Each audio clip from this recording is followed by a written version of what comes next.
Boljak! Boljak! Huy! Boljak! Introan mo na, mag-umpisa na tayo! Sa mga politika na tiwala, yari ibeng barubal.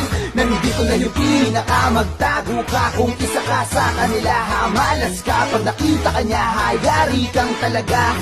Yung mga politikong di parehas sa bansang Pilipinas, pinipilas kang pinakamaangas nating bida na si Ben Barubal.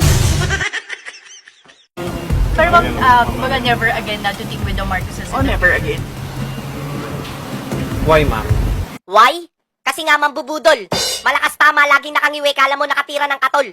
Mukhang tanga, weak leader, miski sarili niya, di niya kayang ipagtanggol. Sinungaling, 2 dila sa kabulol. Tapos magtatanong ka pa ng why? Iisa-isahin ko sa'yo ha. Sa panahon ni Bobong na to, yung sobrang pondo ng PhilHealth na halos 90 billion, pinapakailaman. Imbis na ilaan sa proyektong pangkalusugan, ilalaan daw sa proyektong di mo alam. Para daw sa infrastructure. Eh bakit sa PhilHealth nyo kukunin? Ano yun, lokohan?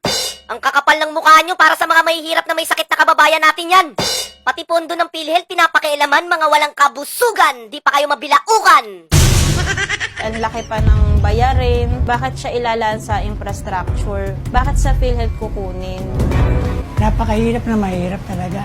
Wala maasahan. Sana inaasahan natin tutulong sa ating gobyerno. Kawawa talaga mga Pilipino. Tapos yung contribution ng PhilHealth, in-increase pa ng 5% ng mga damuho.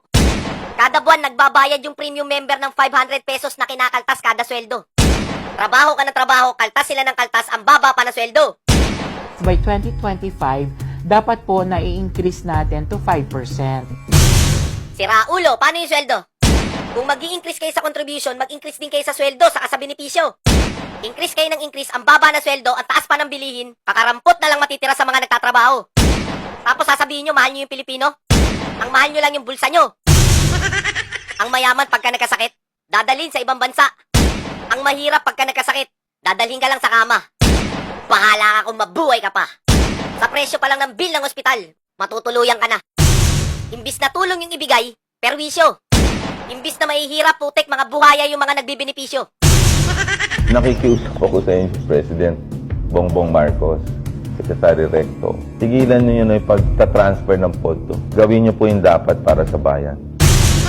Oo nga naman, tigilan nyo na yung pagta-transfer ng pondo ng PhilHealth, Bobong sa Recto. Teka, Recto? Ba't nandito to? Binoto ba natin to? Sinong demonyong alagad ni Taning ang nagpasok dito? Pati sa pondo ng PhilHealth, nangingialam to? Hoy, pakialamero, nasaan na yung pondo? Asan na? Ilabas mo na yung pondo. Ilabas mo na, nanginginig na ako. I am also a health advocate. It just so happens I'm the Secretary of Finance at may utos ang Kongreso dito. Boom! Huli! Walang yaka, speaker, ikaw na naman.